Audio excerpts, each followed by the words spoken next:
यानी कि हादसा हो गया हमारे एरिया में, न्यूज चैनल वाले आते हैं और माइक लगा देते हैं सीधा, कुछ बोलो। तो कई लोग ऐसे होते हैं, कुछ बोल ही नहीं पाते, भाई क्या बोलूं मैं, वो उधर से कैमरा लगा रहा है और इधर से क्या क्या क्या बोलूं भाई मैं, घबराते हैं। ऐसा घबराने की जरूरत नहीं है, सीधा खड़े हो जाओ और बोलो जो बोलना है भाई। पब्लिक क्या बोल रही है, आपको देख रही है नहीं देख रही है, आपको उससे मतलब नहीं है, आपके काम से आपको मतलब है। एवरीवन, कल मेरे को एक भाई मिले थे और उनका नाम थोड़ा वीडियो में लेने के लिए बोले और कुछ क्वेश्चन करे मेरे से। और वो क्वेश्चन क्या करे, अब मैं आप लोगों के सामने बताने वाला हूँ। और उनका नाम है मुबशिर खान। और कुछ सवाल करे भाई। सवाल क्या करे कि आप जैसा हैदराबाद में शूटिंग पे गए थे, वो वीडियो में आपका पूरा देखा और लास्ट में आपकी जो एक्टिंग है बहुत अच्छी लगी। तो मेरे को ये बताओ भाई, कैसा एक्टिंग कर लेते आप? यानी कि वहां पे सारे लेडीज भी वहीं थे और कैमरामैन भी वहीं था, सब कुछ। यानी कि लोग भी वहीं थे। कैमरा जब लगा, यानी कि जब कैमरा लगता है तो आपको घबराहट नहीं होती? तो भाई बता रहे थे, मैं एक्टिंग करने के लिए जब मैं कैमरा ऑन करता हूं तो मेरे से बोला नहीं जाता। भाई आप किस तरह से बोल लेते हैं कैमरा चालू करके, 10-10 मिनट तक बोलते रहते हैं, कैसा बोलते हैं? इसका थोड़ा मेरे को एक ट्रिक बताओ। तो एक्टिंग का एक ट्रिक बताओ। और वो जो पब्लिक में जो एक्टिंग किए थे, वहां पे कोई भी नहीं था? मेरे से सवाल कर रहे हैं, क्या वहां पे कोई भी नहीं था? तो मैं बोला भाई सब यानी कि वहीं पे मौजूद थे। आर्टिस्ट मौजूद थे, हीरोइन थे, कैमरामैन था, डायरेक्टर था, लाइटमैन था, हर कोई थे वहां पे। तो फिर इतनी अच्छी एक्टिंग कैसा कर लिए भाई? इतना यानी कि जज्बा आपके पास से कहाँ पे आ गया? क्या आपको जरा सा यानी कि झिझक महसूस नहीं हुई? तो मैं आपको बताना चाह रहा हूं भाई कि आप पहले ये बताओ, आप कैमरा क्यों ऑन करने गए? आप कैमरा ऑन क्यों करने गए भाई? जब ऑन करने जा सकते हैं जब आपको यानी कि अंदर से कोई जुनून, आपका जो जुनून होता है ना, वो सताया होगा ना, तभी जाके आप कैमरा ऑन करने के लिए गए और कुछ बोल नहीं पाए। देखो भाई, कुछ लोग ऐसे हैं, यानी कि कैमरा ऑन करना, कैमरे के सामने बोलना, ऐसे भी लोग हैं स्टेज के सामने जाके चुप हो जाते हैं और जैसे ही नीचे आते हैं बोलना शुरू कर देते हैं। और पब्लिक प्लेस में बोलना नहीं आता, जैसे कि रेलवे स्टेशन, एयरपोर्ट और पब्लिक प्लेसेस में आप बोल नहीं सकते। बोल नहीं सकते इसका मतलब ये नहीं है कि आपके पास टैलेंट नहीं है, आप अंदर से निकालना नहीं चाहते। पहली बात, आप अंदर से निकालना नहीं चाहते। देखो, आप पब्लिक प्लेस में बोलने के लिए क्या करना है मालूम है? आपको बेझिझक बोल देना है। कैमरे को अपना एक दोस्त समझना है। दोस्त नहीं बल्कि आप ये समझो कि वो तो एक बेजुबान है भाई। कैमरा कैमरा क्या है? वो सिर्फ तुमको रिकॉर्ड कर रहा है, बस इतना ही है और कुछ नहीं है। वो शेर नहीं है, वो सांप नहीं है जो आके आपको डंस लेगा। आप कुछ गलत बोल देंगे तो डंसेगा, ऐसा कुछ भी नहीं है। और पब्लिक को आप ये सोचना है कि पब्लिक देखो भाई, कितनी ढेर सारी पब्लिक यहाँ पे है। ठीक है, आपको एक्टिंग करना है 5 या 10 मिनट, उसके बाद वो पब्लिक से आपको कोई लेना देना ही नहीं है। तो उनसे क्या शर्माना भाई? अरे भाई, आपके पास जो है उनके पास वो है, आपके पास हाथ है तो उनके पास हाथ है, आपके पास पैर है तो उनके पास पैर है, आपके पास जो माइंड है उनके पास वही माइंड है। अब आपके पास जो फीलिंग है उनके पास वही फीलिंग है। तो हम उनसे शर्माना क्यों है भाई? शर्माने की बात ही क्या है यहाँ पे? मैं उनको देख के शर्माता हूँ, मैं पब्लिक प्लेस में बोल नहीं पाता हूँ, मैं कैमरा ऑन करके एक्टिंग करने की कोशिश करता हूँ लेकिन मेरे से हो नहीं रहा भाई। मैं भी यूट्यूब चैनल खोलने के लिए देख रहा हूँ, मैं भी एक्टिंग करने के लिए देख रहा हूँ, मेरे से हो नहीं रहा। तो मैं बताना ये चाहता हूँ भाई कि आप जब एक्टिंग करने जाते हैं तो पब्लिक को आपको देखना ही नहीं है, उस पर कॉन्सेंट्रेट नहीं करना है। आपको पब्लिक पे यानी कि तवज्जो नहीं देना है, आप बस अपने काम पे तवज्जो देना है। अगर मेरा ये काम खराब हो गया तो मैं जिंदगी में कुछ नहीं कर पाऊंगा।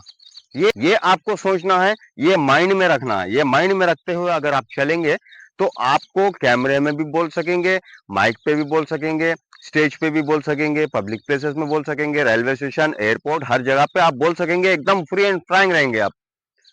मेरा बोलने का मतलब ये है। तो आपको घबराहट इसलिए होती है कि आप माइंड में सोचते हैं लोगों की, यानी कि लोगों के बारे में सोचते हैं आप कि मैं अगर कुछ गलत बोल दिया तो लोग क्या समझेंगे भाई? अरे समझने दो यार, समझने दो, लोग जो समझना है।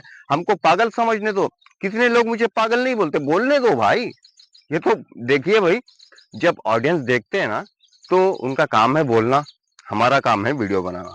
ठीक है, उनको बोलने दो ना, बोलना ही उनका काम है। तो एक्टिंग में और एक सवाल करे थे कि भाई कई कई लोग ऐसे भी होते हैं कि कैमरे में अच्छा बोल लेते हैं, फिर बाहर आते हैं तो बोलते नहीं है। तो भाई वो जिसका जिसका टैलेंट वो अपना होता है। जैसे कि मैं इसके बारे में बोलना चाहता हूँ कि बड़े बड़े लीडर्स को आप देख लो, जहाँ पे जब स्टेज पे जाते हैं तो कुछ लीडर्स ऐसे होते हैं, वो कॉन्फिडेंस के साथ बोल देते हैं माइक पे, और ऐसा बोल देते हैं कि उनकी जबान जरा सी भी लड़ नहीं खड़ाती, जबान लड़खड़ाती नहीं उनकी, आराम से बोल देते हैं। तो हम नहीं बोल पाते। कुछ लीडर्स ऐसे भी हैं, बोलने के लिए जाते हैं, यानी कि नीचे जब होते हैं वो बोलने के लिए जाते हैं, ऊपर माइक के पास जाने के बाद कुछ अलग सा रवैया चेंज होता है उनका, अलग चेंज हो जाते हैं। और जाने के बाद स्पीकर पे स्टार्ट ही नहीं कर पाते, स्टार्ट नहीं कर पाते।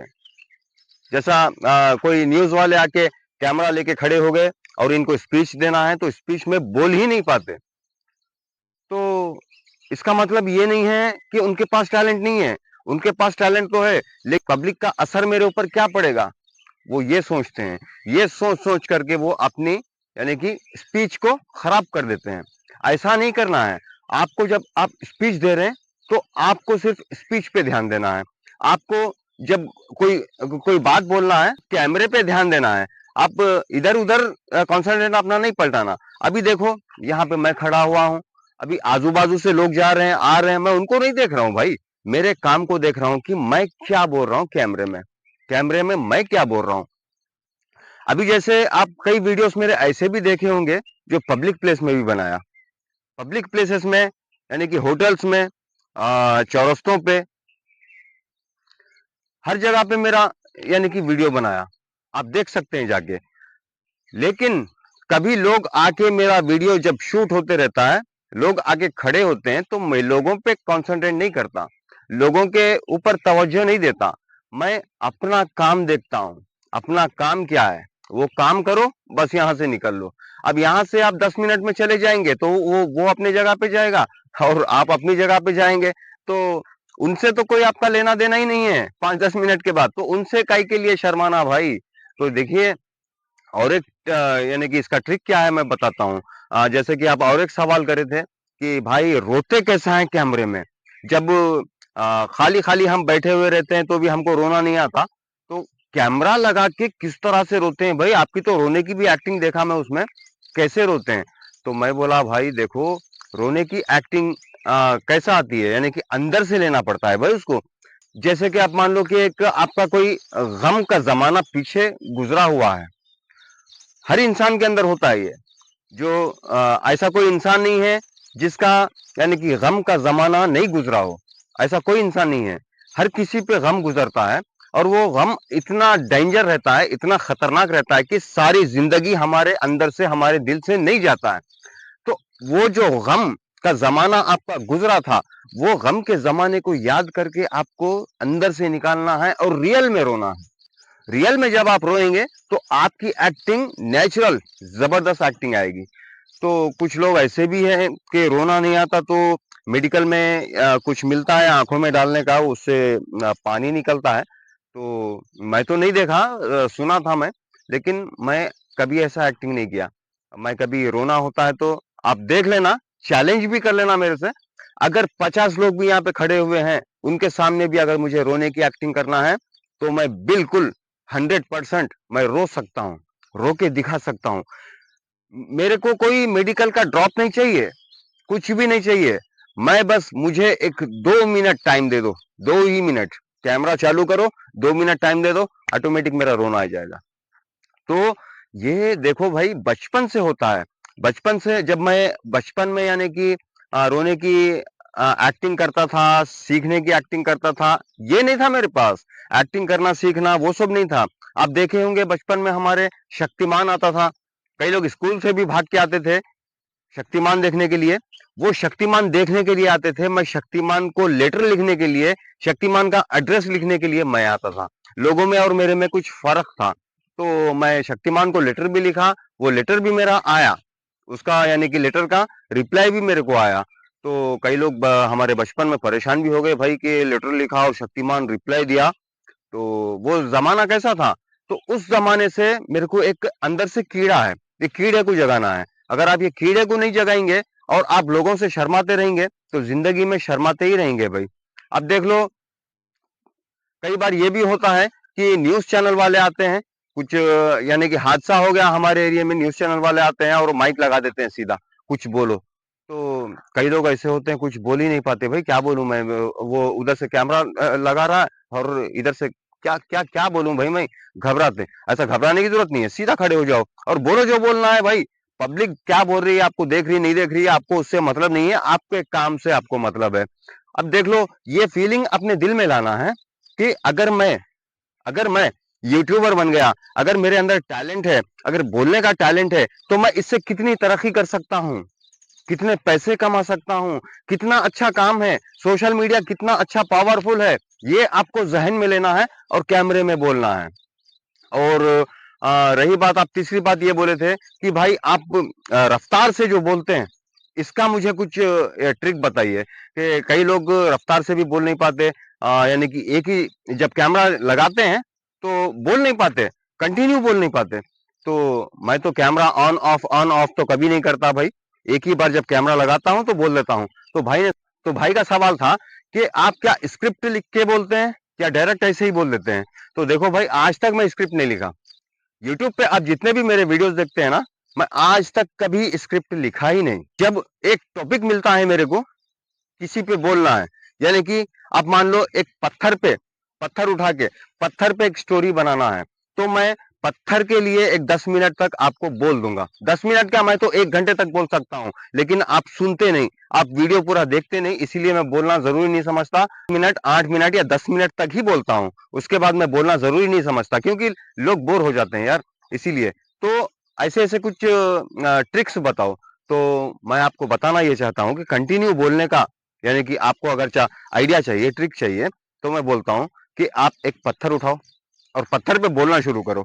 पत्थर पे जैसा ही आप बोलना शुरू करेंगे तो पत्थर के हजार कहानियां आपके माइंड में आते रहेंगे। एक बात आप बोलेंगे तो पीछे से और एक बात आपको ढकलती रहेगी।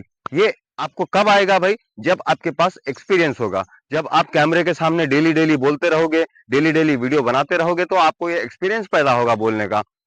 और रही बात भाई, अगर एक्सपीरियंस आपके पास नहीं है तो एक्सपीरियंस स्टार्टिंग में कहां से लाना है, कहां से कुछ नहीं लाना है। आपको अगर ये सीखना है बोलना, तो आप एक काम करो, आईने के सामने खड़े हो जाओ, आईने के सामने खड़े हो जाओ और बोलना शुरू करो। रूम यानी कि रूम का डोर लगा दो और लाइट डालो अंदर, कैमरे को छोड़ो और आईने के सामने बोलने वाले बन जाओ। बोलते रहो, बोलते रहो, बोलते रहो।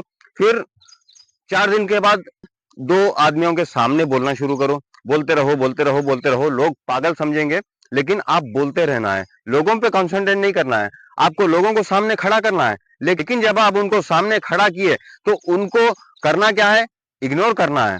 लोग ऐसा समझना है, आप लोग आपको देख तो रहे हैं, लेकिन आपको माइंड में ये सोचना है कि मुझे कोई नहीं देख रहा, मुझे किसी से मतलब नहीं है भाई, मुझे किसी से मतलब नहीं है, मेरे काम से मेरे को मतलब है।